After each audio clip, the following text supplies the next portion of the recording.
Hello, everybody, and welcome to the sixth annual episode of these JoJo's Bizarre Adventure Steel Ball Run reviews. I'm glad we record these so slow that it takes an entire year to get them. Because I believe this is our first recording of the year, is it not? It is! Holy shit! I think it is. No, it's not. Okay, well, it's the second recording of the year. No, it's like the fourth. Whatever. We did those, the How Was stuff earlier this year videos. Oh, well. So, yeah. Well, anyways. Okay, so this is the introduction of the Freezing Cold edition again. You may remember this from Needs Cooley. We are in a school parking lot very early in the morning. In the middle of winter. And my ice on my car is still freezing over. So... yeah, we can see the ice just about damn near forming. But anyways. Yeah. So, yeah. We're here to talk about Steel Ball Run Volumes 11 and 12. If I remember last time, I thought the volumes were shit. Okay. And you thought they were slightly better form of shit. And this time we get to talk about what, in my opinion, is more shit. So without further ado, what happened last time, Jaden? Alright, so Steel Ball Run by Hirohiko Araki, as we all know. This is actually the exact midpoint of the series. Well, at the end of Volume 12. But last time, we had Johnny and Gyro hiding from an attacker. They were like hiding in the sand, trying to get away from this stand user that could make automatopoeia go towards people. And the last thing we saw was some backstory involving Johnny and then Gyro being like, it's time for lesson 4, bitches. Time for lesson 4. Which, listen, if you've ever read Steel Ball Run, these lessons don't make sense. They just don't. But we'll get into it. Yeah, we'll get into it. But basically, another thing to mention is that Gyro's balls are broken. Johnny's basically out of nails. They're down on their luck. So they're not feeling great. So anyways, chapter 43. They are surrounded, basically. So they're surrounded by these sound waves and whatnot, being attacked. And Johnny's like, Gyro, I can't do this. And Gyro's like, you can only say that 4 more times. Well, okay, so Gyro, what he does is he's like, all right, I've got this lesson for you. Here's what you're going to have to do, right? Yeah, the lesson 4 is show your respects. Yeah, you're going to have to show your respects to the seal balls and the spin. Yeah. Right? And it's meant to be like, if you do this, you can get better power and heightened abilities.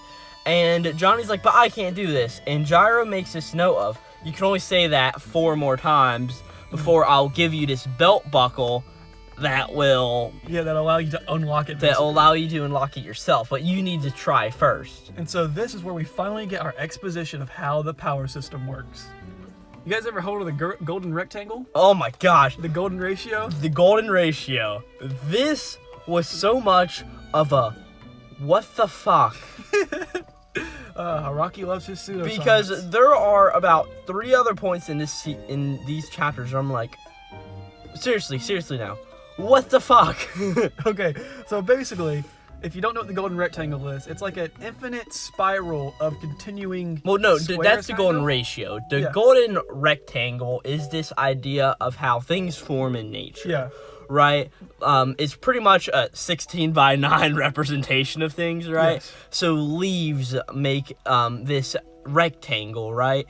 And a bunch of things make this rectangle, and it's all shown throughout this chapter that, like, that's the key to, like, great sculptures like the Mona Lisa and the David, right? Yep. It's at this golden rectangle. And the golden rectangle is an actual concept that is seen in nature quite a lot. Yeah. So I mean, it's based in real science, but essentially, the golden ratio is made out of that golden triangle by cutting it in half every time and using the smaller portion to cut in half and then connecting all of those middle points with a spiral, with a spiral to make this spin motion. Yeah, and so basically the spiral continues forever. So it's implied that the power of spin can be infinite if it's harnessed correctly. It's also, the power of spin is sort of given to be the power of infinity in a way. Yes. And that is a big thing throughout these chapters. Yep. Right. So basically, yeah, as you said, Gyro says, you'll get this belt buckle when you say I can't do it 4 more times. And Johnny's desperate. One thing to notice about this belt buckle is it is a 16:9 sort of thing. It's supposed to be able to help. I forget what the exact math is. It's like 1 inch by 1.111 inches or something like that. But anyways, we'll get into my thoughts on this after. So Gyro figures out that, okay, so if the stand user's sending sounds, there must be a place where no sound's coming from. And that's where they're taking it away from, basically. Yeah. So the sound's taken away from that area. So they have to find that place. And almost as soon as they do this, the water gets made into bombs again, right? So the ripples of the water make, like, the sounds get transferred into the water, and the ripples make it overlap and really influence the power of it, which is interesting. It seems like this is the second time this has happened. It happened with Omako Mava using water to transmit things. Mm-hmm. It just seems like, is that something that happens in a lot of our JoJo parts, using water to transmit their powers across? Not really. Because that seems like that's sort of something that's happened already twice here. But yeah, you are right that you noticed that. But so Gyro is able to make a spin with his hands, basically, to control the water like a vortex and trap in all the sounds. Yeah. But he can't get them all. And so he gets cut up a little bit. Yeah, and it really looks like Gyro is almost dead. Oh yeah, he's like cutting to pieces, man. Yeah, It's terrible. Yeah, like his entire feet are off of his body, right? Yeah. And Johnny's just like, what is this? And by this point, he's already said, like, I can't do it a few times, right? And is it here that he says it for the fourth time? I believe so, yeah. After Gyro's already basically knocked out. Yeah, and he's like, but I can't do it. I mean, I don't understand this. And he gets this rectangle, and what he realizes is that the way that Gyro is able to spin his balls is that he looks around in nature Yes. He finds these examples of the golden rectangle and thus golden ratio to help him control the steel balls. Because the reasoning is that the belt buckle that he made is just an imitation. It's supposed to be a guide, technically. Yeah. But in order to find the actual golden ratio, you have to look in nature where it is naturally created. Yeah. Which I think is pretty interesting. It is. And at this point, I guess Johnny's tusk levels up? It does. It actually levels up and changes. And Gyro's able to Johnny's able to shoot a nail off that spins around his finger instead of on top of it. So it creates this different look to it. Yeah, and so pretty much to break down this new power, and I want to talk about this new power in a second, but what he's able to do is he now has 10 nail bullets on his hands. He can't fire them off infinitely, right? But they're really powerful, and he can only shoot them out one at a time, and it takes time for them to regrow. Yeah. Which must be painful as fuck. Oh, man. Know, man. Another thing we forgot to mention was that as they're bobbing in and out of the water, he calls for Norisuke Higashikata and Sandman to go get help for Gyro. And then we see that Sandman just slashes Norisuke across the throat. He's dead. We assume he's dead. And so we find out, oh crap, Sandman's probably the bad guy here. So I didn't notice that slash there, but yeah, I think Sandman reveals himself to Gyro and Johnny at this point. Yeah, right then, yeah. And is like, I had a bet to pay back to you, and he actually paid that back a few volumes back, right? Yeah. I forget what it was exactly, but I remember hearing about it in editing. And he's like, all right, I'm the bad man now. But as soon as he's able to evolve his tusk, that's where chapter 43 ends. Yeah. All right. We're going to go and pause for a second. All right, everybody. We're back. I put the windows down in the car. It's about to get even colder now. Fun. All right. So one thing I'd like to mention is I do like how Johnny, over time, powers up Tusk. Is this something that happens in other JoJo's parts? So there are... That is where, because in, like, My Hero Academia and One Piece, there's this idea of awakening of powers, right? Where the powers evolve and get stronger based on their previous ability. Yeah, there's a stand in part 4 called Echoes, and Echoes has 3 acts that it goes through as it gets more powerful each time. And each time he gains an ability that is useful to his situation, essentially. So we have seen them before. So would this be, like, Tusk Act 2 then? Yes, that's exactly what it's called. Is that the official name for it? So and this is not the only time we'll see Tusk evolve. And I really think that the way that, because as Johnny learns more about the spin, he obviously gets more powerful. Yeah. And I think that it's really cool how, it's a natural level up. It's not just he gets out of nowhere with the power of friendship. Because isn't there, like, something like that in, like, part 5 where it's some bullshit thing that happens? There is a bullshit thing called Requiem. All you have to do is get this arrow and stab your own stand with it, and then you get a magical power to do basically anything.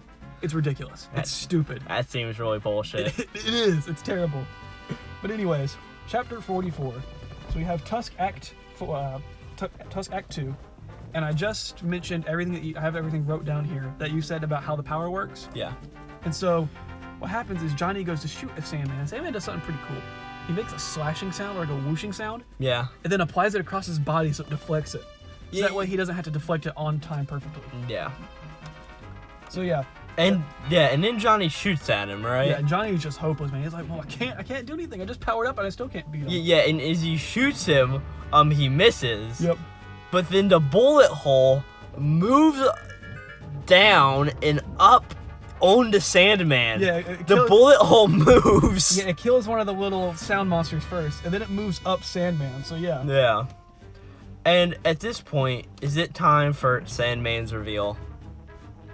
What, the gaudy outfit he's wearing? I only realized when I was reading this how ridiculous his outfit is. No, his true name. Oh, yes. Okay. Yes. Sandman at this point is just like, well, here's the thing. Everybody called me Sandman because I run fast on the sand. But it was thus a mistranslation because my true name in my culture is Soundman. The one who makes sounds. This is one of those moments where I'm just here, like, they did it. They did it. And this is so stupid that they did it. But they did it. And I can't believe it. This is one of those moments in Bleach. Whoever said the Espada were numbered from 1 to 10. It's like, no, the Espada are actually numbered from 0 to 9. What the fuck? Right? It's like, why Soundman? Okay. This is so stupid and dumb. So, translation note right quick. So, Sandman in Japanese is Sandoman. Soundman in Japanese is Soundoman. It sounds almost exactly similar. So it makes more sense in Japanese, but it's still ridiculous. Oh no, it's still stupid. This is still stupid and bullshit. With this was a mistranslation. My true name was Soundman. That's gotta be the thumbnail for this video. Oh no, I've already got Soundman? No, I've already got my thumbnail made. For like the past 2 of these, I've done this sort of thumbnail where, like, for the True Man's World episode, I just put like Steel Ball Run volumes 10, 11. The course I put 'twas a True Man's World, right? And then what did I do for for 9 and 10 I put, can you really catch the rainbow? and for this one I put oh man, it was something about 11 men in dire straits, and 10 shots and it's done, or it's rhymed or something like that. 11 Men in Dire Straits. That's another JoJo reference. Really? Yeah, there's a part 1 named Dire and Straits. That's stupid. No, it was something. It's something better than that. You'll see it on this episode's thumbnail after you've already clicked it, but I've made it like 2 weeks in advance. Well, anyways, So. Soundman. I'm gonna call him Soundman from now on. Oh yeah, no, we've got to. Goes to attack and Johnny shoots, but he misses. This is on the Mount Rushmore of stupid moments I've read in manga. So he goes to Soundman. He goes to shoot, and basically he makes a hole in the ground, and Soundman's able to jump over it, but falls over. And then we find out that Johnny has one last shot. Because yeah, Johnny's nails here don't regrow as fast as they do when using Tusk Act 1. Yeah, Tusk Act 1. Yeah. Can he revert back to old tusks? Yes. He can. Yes. Okay. So he goes to shoot, bam, and misses. But he actually didn't miss. He hit like the tree or something. He hit a butterfly. Oh, and the that's butterfly flew down onto Soundman and moved the hole to his heart. And he dies. Yeah, he fucking croaks.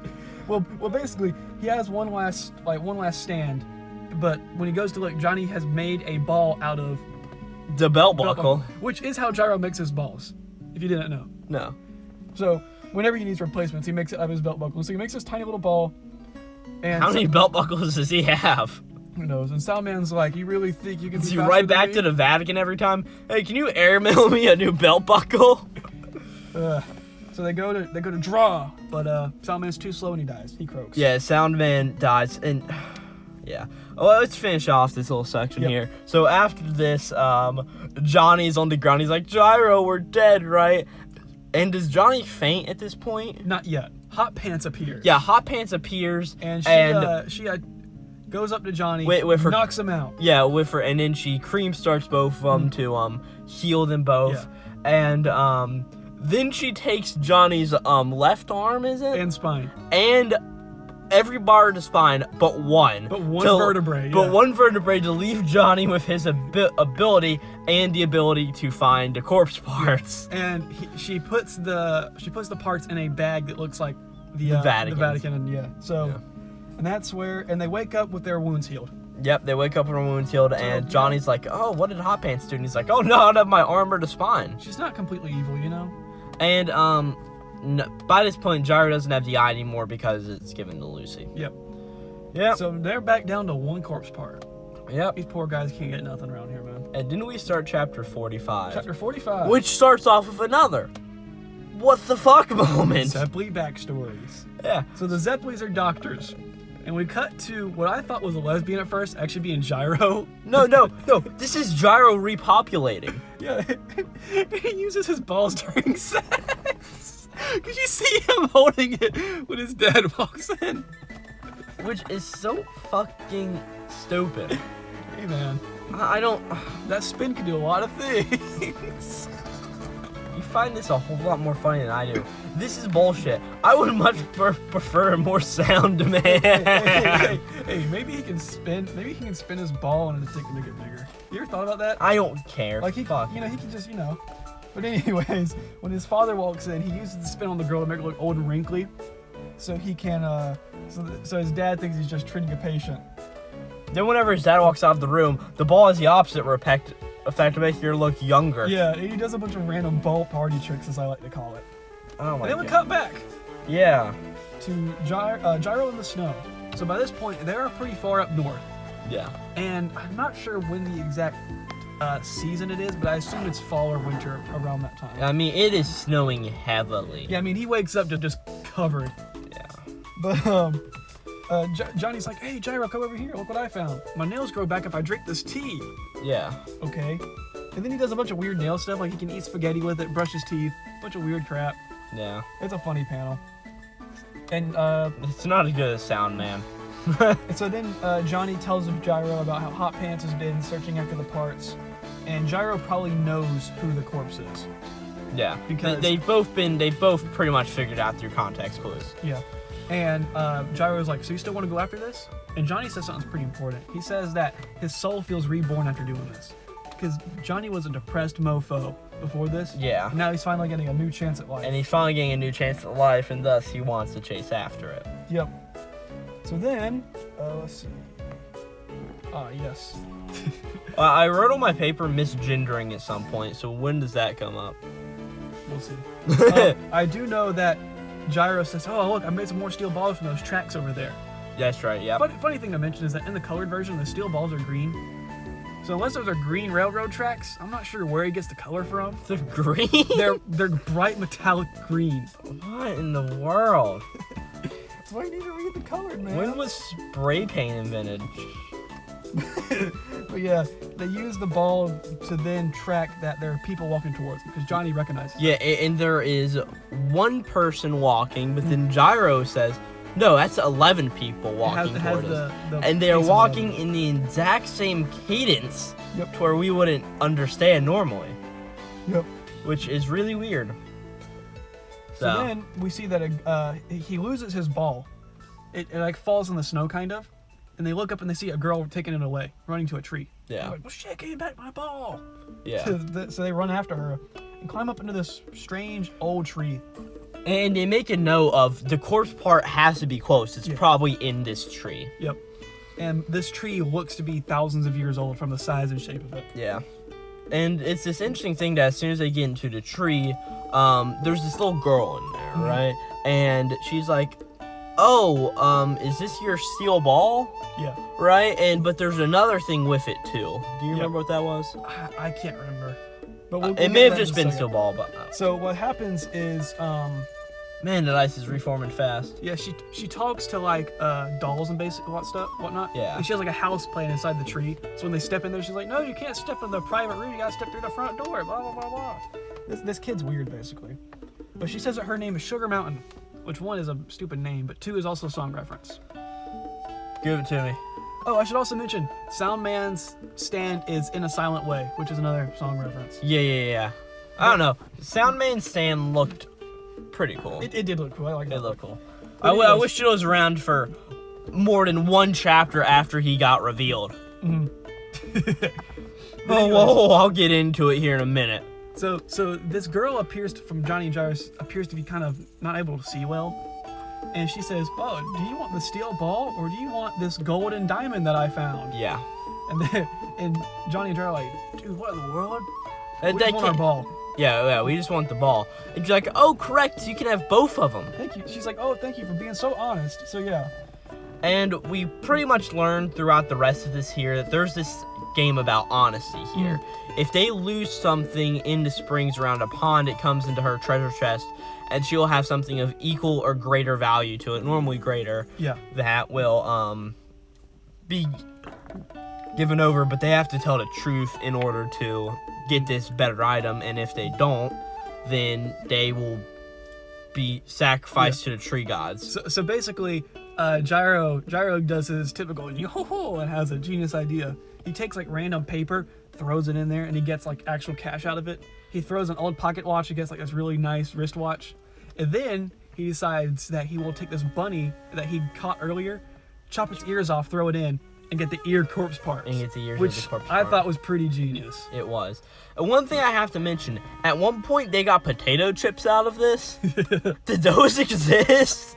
Because last time we talked about pizza mozzarella. Yeah, pizza nor mozzarella existing in America at the time. Yeah, so Johnny not knowing what was going on while Gyro would know. But would potato chips be a commodity that would be... While we're on the subject, later on there's a chapter that talks about tennis. Tennis was around during this time. I looked it up.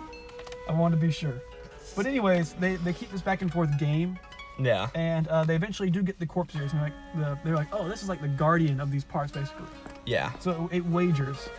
And, yeah, and then here they finally realize all the things about truth. Yep. Right. And the girl tells them, you have to use all these items by sundown, or you'll be sacrificed to the tree, and Mama and Papa will come out after it. Yes. And at this point, that's the end of the chapter, if I'm not mistaken, right? Yeah. With Johnny being like, hey, wait, Gyro, we need to listen out to what she says. And it shows 11 men all walking into the town, basically. Yeah, or the area. Yeah. They're at there.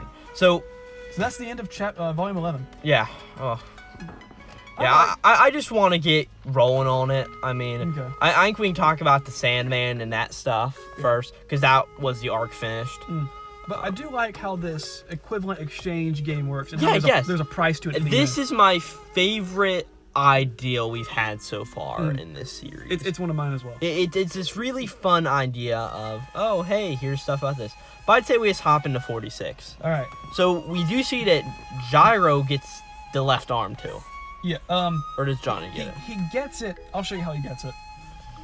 So they go up and they're like, hey, you, do you want? That's not laying right now. No. We need to back up for a second. So what ends up happening is Johnny's like, hey, Sugar Mountain, explains to us a bit more, and she pretty much says if you don't use everything by sundown, you'll be cursed to be in the waiting line of this tree. And whenever somebody gets added to the waiting line, the two people in it can get out, and they've got to be the guardians of this tree till something else happens. So it's like a line, basically. You put two in, you push two out. And they have to use everything completely, right? Yeah. So all of the cash, they've got to get rid of all of that cash, but they can't just leave it on the ground because it's still theirs. They have to trade it for something. And they have to do it fairly. If they just try to give it away, they start turning into trees. Yes, and something that will come up later is they have to use every bit of it and get to their original position. If they get this money and they buy a house with it, they've got to sell that house but not get any money back from it, because that money that they get back will technically still be theirs that they got from this original exchange with Sugar Mountain. Yeah, so they have to lose it, but they can't give it away, which makes it pretty interesting how they're supposed to actually use this. Get it out. Yeah. But so pretty much after hearing this, they do walk up to this old man with his kid, and they're like, hey, do you have a small and usable amount of land? We need to get rid of all this cash. And dude's like, that cash? No, I don't trust it. That's fake. And goes to shoot him. Yeah, and he goes to shoot him, and they get into a little bit of fight until he sees this mushroom that they have, right? What's the mushroom again? It's some Japanese mushroom. Was it a Mizutaki or something? Yeah. Yeah, and apparently those come from Canada or something. Yeah. So the dude wanted it, and they get rid of that fair and square and get this piece of land in return. So what happens is when they try to just basically give away their money, he turns into kind of like a tree. And what happens is as he starts growing out, his finger breaks off and it falls in the water. And that's what makes her say, do you want your finger back or do you want the arm? That's where it comes from. I see. So they got the arm as well. Yeah. I'm pretty sure they went back and got it. But Gyro keeps it. Yeah. Instead of Johnny. Yep. So right now, Johnny only has the one part of his final. Gyro has everything. Yeah. No, Johnny has the 2 years. My bad. So then they ride into town, and then we get one of my favorite shots in the entire manga, when they spend like $500 on a dinner, and we get Fat Gyro, which I have an illustration for here, which I think was quite good. really embodies the spirit of Gyro sometimes. Sure. You know? But something to mention about this is really cool because they're just rich men going around the town being like, they're- what's the most expensive bottle of just wine? blowing it. What's the most expensive bottle of wine we can get? How much we get for this carat diamond, right? Yeah, can we cash that? What's the most expensive building we can get? They buy horse armor, all this shit. yeah, and it pretty much goes. But the funny thing is, they'll need to get rid of that horse armor. Yeah. They can't keep it. So they've got to go through all this and just get rid of everything. And eventually, like, well, we still got thousands of dollars. How do we blow it? And Gyro's like, the casino, man. Gambling, of course. Well, we'll just blow it all till we don't win anymore. Yeah. Right? And it's this note of they get to the casino, and he's like, I'm going to bet it all on black or something. Yeah, so basically, his logic is the odds at this casino are exactly 50-50, 50-50. so he's not betting to lose. And so what happens is when he goes to do it, he realizes, oh shit, Johnny, that dealer's cheating. Yeah, And he's because- spinning the ball into their favor. Yeah. Which doesn't make sense because wouldn't the casino get that money instead? I just took it that he was working for the... No. He was going to make them lose intentionally, but because he was making them lose, they technically were counted as just giving away their money. Oh. So that's why that's what happened. I see. And so then he said, Johnny said, which one's gonna land on Gyro? And Gyro was trying to figure it out. He knows a lot about balls. He should know this. He says it's like black sticks. All right, I need to grab a pencil. That's the title of this episode. Gyro knows a lot about balls. All right, I've legitimately got to get my pencil out and write this down. So while Corbin's writing that, Can you write down on your paper? Gyro knows a lot about. Okay. Yeah. Okay.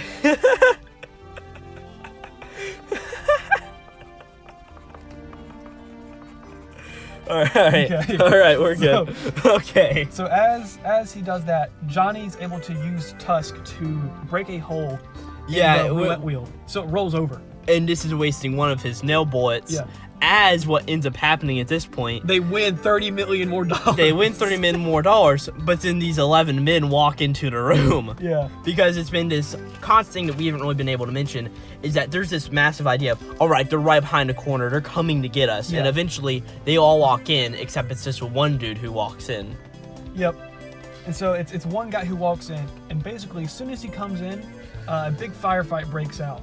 Yeah. And we can see that this one person can kind of have multiple people come off of him in a way. Yeah, it's mentioned that there's like a mark on his back and that they can come out of the mark on this one guy's back. So this stand ability is poorly explained until after the chapter's over. Yeah, which pisses me okay, off. can you... Yeah, well, I think the explanation's fine.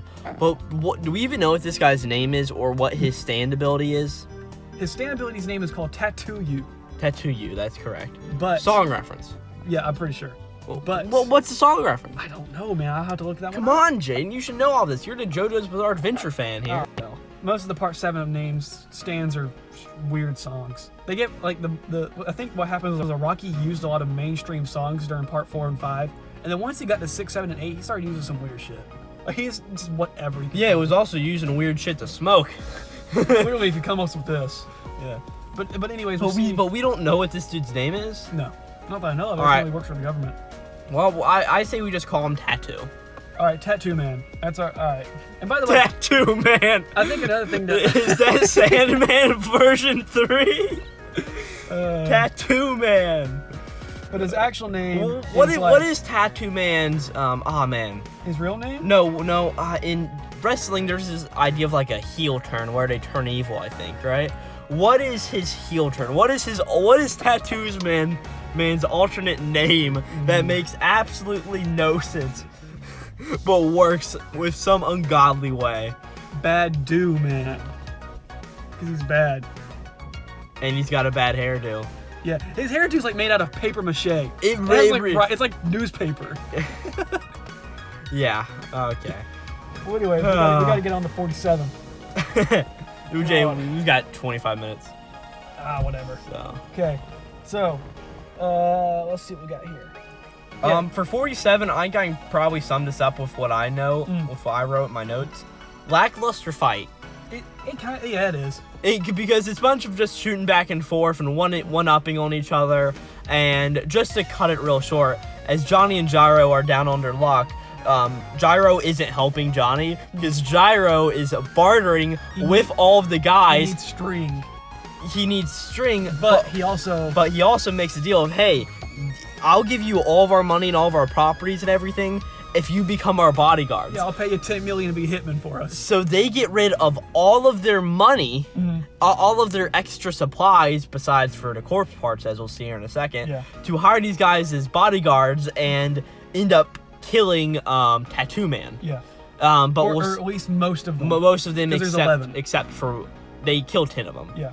But we'll see this. So yeah, one thing to mention from this chapter I thought was funny. It was that when they're hiding behind the tables, the people in the room are like, "Hey man, hurry up and get shot. We want to get back to gambling." Yeah, because they know that they're after those guys. They're not after anybody else. Yeah. So it's this fun little thing here. So I mean, it really is just a really back and forth until we finally get to the end of the fight. Yeah. And as the sun's going down, Gyro starts turning into a tree again. And Johnny's like, because crap. the fight's done and they're outside now, right? Like, oh crap, they've gotten rid of all of their deeds. So and they're like, we've got these corpse parts. We've got the 2 ears and the left arm. So we have to use those. And Gyro starts turning into a tree and eventually does. Johnny can't do anything to stop it.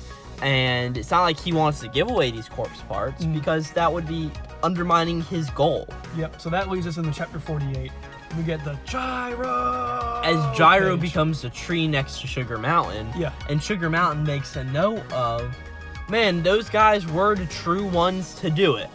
Knowing that this is what would have ended up happening no matter what. Yeah. And at this point, Tattoo Man, the last one standing, comes up to Johnny, all battered and bloodied, and pretty much makes a deal. I'll spare your life. Give me the corpse parts. And in the end, Johnny agrees because that's the one way to save not only himself, but to save Gyro. And he agrees not to shoot him on his way out. Yeah. And pretty much making that the fair exchange needed for this whole idea. And when Gyro gets back, he's like, what did you do? Did you just give him away? I didn't give him away. I traded it for this bottle of wine. So he technically traded it. Yeah. So, time for a flashback. So Gyro... I don't... What was this flashback? Gyro's a doctor, and he's working with his father, and he has to save either a mother or a child. Yes, yeah. And he can't make the decision. He's like, why can't we save both? Why can't we ask the father? And Gyro's father says some meaningful bullshit. Son, when you're playing tennis and the ball hits the net, it's up to God on which side it will land. Yes. You have to decide. Yeah. And then it cuts back. It doesn't even show who he chooses. So yeah, and it's this idea of pretty much Johnny made the decision that it was either himself or Gyro, and that he wanted Gyro to be there with him since they both consider each other a good friend. Yep. And what happens is they have a toast. They're like, what do we toast to? We lost everything. He says, to the next part and the next goal. Yeah. So I think that this is really the epitome of the lowest point of the story for them. But at the same time, it's also much higher because now they know what they're doing. They have much more powerful abilities. So even though they've hit rock bottom, they'll be easily able to overcome them, I think. So, and is this the end of this arc? There's the end of this arc, and then we have a little bit more with the Valentine and whatnot. Okay, well, I would like to speak about this arc right here, the Sugar Mountain arc. So, first off, I know earlier I said that these volumes were trash, but I think the golden ratio in Soundman is really stupid, but it is slightly entertaining, right? But it is very boring to read in my opinion. And this was really interesting with them having to find out how to get rid of their money and everything like that, right? To build up to this point of, all right, here's how we get rid of everything, and here's how we become better in our lives. The one thing about this that I have noticed about JoJo's is this idea of each time each arc is about a volume long. Yeah. And each time the arc starts off with something bizarre happening. Okay. And then after that, Johnny and Gyro are in desperation. After that, the enemy reveals himself. After that, there's a fight that normally isn't too good. And at that point, the end of the arc is done with Johnny and Gyro having realized something that sometimes is meaningful and sometimes isn't. Yeah. It follows this straight path of conceptualization pretty much to follow this for every single arc that we've had so far. I mean, that is truly everything. There's no variation from what I've seen at all during any of these arcs. It's this followed regiment and structure of, okay, the Silent Way arc. Okay, what happens? Johnny and Gyro are there, and they get ambushed by this building, right? They have a low moment of desperation, and one of them ends up practically dying. Sound Man appears, reveals himself. There's a fight that occurs where Johnny gets a power-up. Arc is done. The fight was literally maybe 20 pages. Yeah, and I mean, I think the thing is about JoJo fights is that it all revolves around what is the secret? What is the trick to beating this enemy? Because there's no such thing as a straightforward fight in JoJo's. They always revolve around using the environment or some weird technicality, and I think that's what makes it interesting. And that for me is what makes it interesting about a series such as World Trigger, is that is a series that is completely revolved around. Later in the series, there's a fight where there's this whole strategy of turning off the lights in a department building so they can't see, and a blade is painted black so they can't see it glimmering or shining as they get cut. Which is a very interesting idea for a fight, and it's something that I would like to see more in the series, but really, there isn't much to it. I mean, the whole idea of this last Tattoo Man fight was just this epitome of, we're going to hire you, help shoot him for us. Yeah. And for Sound Man, it was more of, Johnny's got this new power, let's exploit it. Right? It's really just regimented here, and not really... You sort of get what I'm saying? Yeah, but another thing is, for Monster of the Week type series, what else could you do to really get around that? But in my mind, this isn't a Monster of the Week type series. This is, they're progressing on their way. And if this is like a Monster of the 5 months type series, right? Because each of these arcs, if we look at it, probably took about 4 months to happen. That's true, yeah. So, I mean, this Sugar Mountain stuff in general has taken about 4 months in original publication. So, and that's without any breaks or anything. It's not bad. I don't think this is bad. I really like the idea of Gyro and the whole Richmond situation, right? That was just a really fun and cool idea. But I sort of wish that there were maybe 5 chapters spent on it, and maybe the fight was a bit more of like a showdown-esque that wasn't such a restricted fight. Oh, I do agree. This is probably the worst fight in the series so far. This Tattoo You fight, it sucks. It's not good. No, it's not good all around, but I mean, in looking back, like, the Greymore fight was at least a little bit interesting, right? It had Gyro use, once again, a bullshit ability after he'd been pressed under luck to evaporate the man. Yeah. Right? So, it's... Steel Ball Run so far has been very conceptual and very much structured throughout the entire thing. Is that bad? No, not inherently. But for what I've wanted to read through the series, it's not exactly completely entertaining either. Okay. So I mean, I see where you're coming from, and I do agree with a good amount of that. I mean, it follows this regiment. I'm not trying to repeat myself over and over again here, but it's just very iffy at points. Yeah. Right? Which, I guess, I mean, that's the thing about JoJo's, that every part's different. Like, part 8, it has none of this. It's basically a mystery to solve an identity. And it's just a mystery for 100 chapters with some fights thrown in. Like, yeah, it's what, 25 volumes? 27. 27? Oh my gosh. 27 volumes, yeah. I think it was long. How many chapters is it? Like 112? 104 or something, yeah. Oh, man. It's something like that. Those chapters, there's a volume with just 2 chapters in it? I don't know. I'm pretty sure there's a One Punch Man volume like that just has 2 chapters in it. Damn. Which is crazy. Well, anyways, let's finish this up real quick. Yeah, let's finish this up. I went on my rant I wanted to go on. So to wrap this up, Dio meets with a different man who has the parts. So I guess that... Oh, I remember this now. It was stupid. So Tattoo Man, I guess, gave the parts to this purple guy. Because he has purple in the... Well, we learned his name here in a second. What is it? I don't even remember. What's his stand? His stand is Tubular Bells. Tubular Bells. Yeah, so, Tubular here. Yeah, so real quick, Dio also reveals that the traitor is a woman. Yeah, but it doesn't, he makes sure not to tell them who it is, and do we know for confirmation if Dio does know who the traitor is? I'm pretty sure he does, yeah. He does. So he doesn't give all the information, but he acts like he does. Either that, or he doesn't know and he acts like he does. So Yeah. it's kind of up to interpretation. Yeah. But I'm sure he has a pretty good guess of who it is. Yeah. And so then, Valentine says, okay, we'll continue the investigation. Yeah, because Tubular Man gets back and... So Tubular pulls out a telephone that was called on to call for Mountain Tim. Yeah. And he pulls out these golden needle things, like rivets, kind of.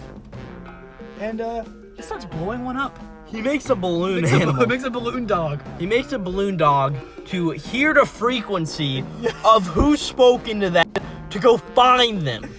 He pushes it into the telephone. And then the telephone blows up and he's left with the needle again. He's like, okay, now I'll be able to track who it was. Isn't it something like whenever this needle moves, it means we're close to the person? I don't know. It's such a strange ability. Yeah, I don't remember either. But, we see Steven Steele walk by. He's suspicious of these people searching for a woman because he's like, oh crap, it might be my wife.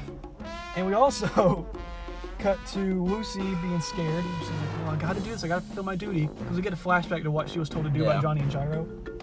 And so she goes to the library and gets some female-on-female erotic fiction, to say the least. Yes. And goes outside and runs into this lady.